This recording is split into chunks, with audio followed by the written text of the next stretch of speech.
शुक्रिया अदा करना चाहता हूं कि आपने और पूरे केंद्रीय मंत्रिमंडल ने आज तक हमें हर कदम पे साथ दिया है और आपकी तरफ से जो जो निर्देश आए उन निर्देशों का भी हमने बहुत कड़ाई से पालन किया। आपका हमेशा सहयोग मिला। दूसरा सर, इस वक्त दिल्ली के अंदर बहुत बड़ा ऑक्सीजन का क्राइसिस चल रहा है जिसमें आपकी मदद चाहिए। तो प्रधानमंत्री जी, सबसे पहले आपको धन्यवाद देता हूं कि केंद्र सरकार ने दिल्ली का ऑक्सीजन का कोटा बढ़ा दिया है।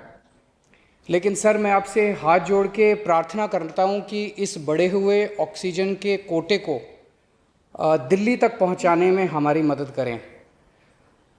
एक एस्टीमेट के हिसाब से दिल्ली को 700 टन ऑक्सीजन की ज़रूरत है।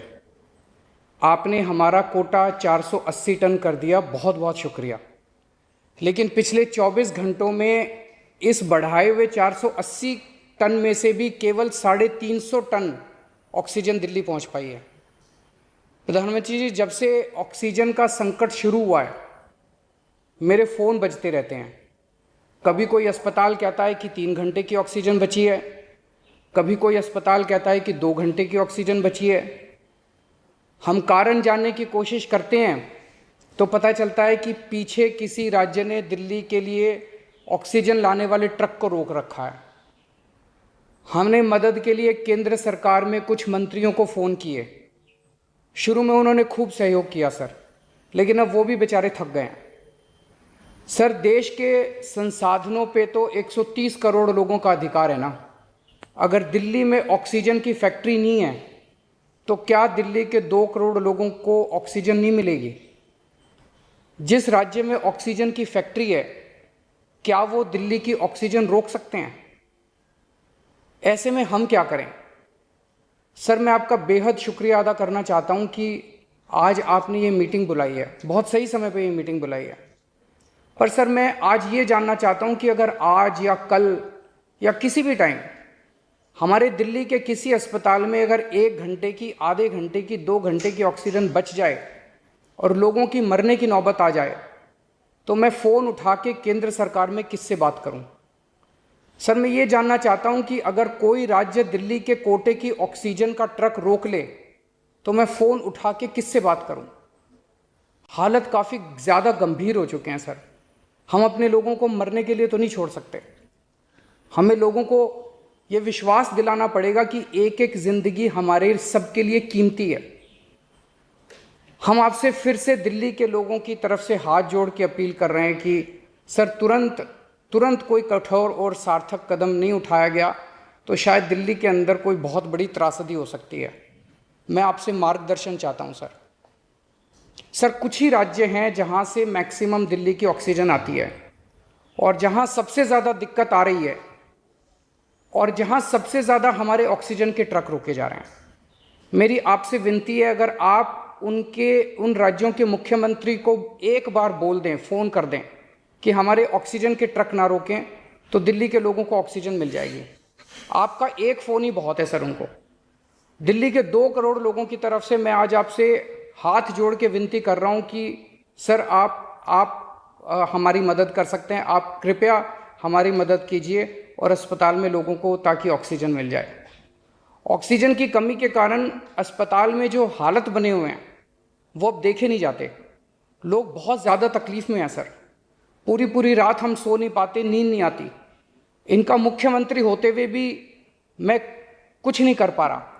डर लगता है कि ऑक्सीजन की कमी से कहीं कोई बड़ा हादसा ना हो जाए। ईश्वर ना करे अगर ऑक्सीजन ना मिलने से कुछ अनहोनी हो गई तो हम सब कभी अपने आप को माफ़ नहीं कर पाएंगे। प्रधानमंत्री जी, कोरोना से देश को बचाने के लिए एक नेशनल प्लान बनना चाहिए। इस नेशनल प्लान के अंतर्गत देश के सभी ऑक्सीजन प्लांट्स को तुरंत आर्मी के जरिए केंद्र सरकार टेक ओवर करे। ऑक्सीजन प्लांट्स से निकलने वाले हर ट्रक के साथ एक आर्मी का एस्कॉर्ट व्हीकल रहेगा तो कोई उस ट्रक को फिर आगे रोक नहीं पाएगा। सर, दिल्ली का जो ऑक्सीजन का कोटा आपने बढ़ाया, हम उसके बड़े शुक्रगुजार हैं। लेकिन उसमें लगभग 100 टन ऑक्सीजन उड़ीसा और वेस्ट बंगाल से आनी है। हम परसों से, जब से कोटा बढ़ा है, हम कोशिश कर रहे हैं उस ऑक्सीजन को दिल्ली लाने की। मेरा आपसे निवेदन है कि यहाँ से ऑक्सीजन अगर हो सके तो हमें हवाई जहाज से उपलब्ध करवाई जाए, और नहीं तो जैसा अभी बताया गया आपका आइडिया है ऑक्सीजन एक्सप्रेस शुरू करने का, वो ऑक्सीजन एक्सप्रेस शुरू करके वेस्ट बंगाल और उड़ीसा से हमें ऑक्सीजन दिलवाई जाए। आइडिया नहीं, ऑलरेडी चल रहा है। सर दिल्ली तक नहीं पहुंच पा रही, हमारी दिल्ली तक नहीं आ रहा। उसमें अगर हमें दिल्ली के लिए भी कॉरिडोर मिल जाए तो आपकी बड़ी मेहरबानी होगी सर। आपने 2-3 जगह तो कर दिया सर, आपके इंटरवेंशन से मुझे पता चला। एक दिल्ली के लिए और करा दीजिए सर, यहाँ की हमारी 100 टन ऑक्सीजन उधर से आनी है। प्रधानमंत्री जी, हमारे देश के वैज्ञानिकों ने इतने कम समय में जो वैक्सीन बनाई है, इसके लिए हमारे वैज्ञानिक साधुवाद के पात्र हैं। आपने इसमें जो प्रयास किए, आपका बहुत बहुत शुक्रिया। अब हम सब लोगों को मिलके कम से कम समय में अपने नागरिकों को ये वैक्सीन लगवानी चाहिए। इसमें केंद्र और राज्य सभी सरकारों को हमको मिलके काम करना है। अभी सर केंद्र सरकार ने आदेश जारी किए हैं कि 1 मई से राज्य सरकारें सीधे कोरोना वैक्सीन खरीद सकती हैं।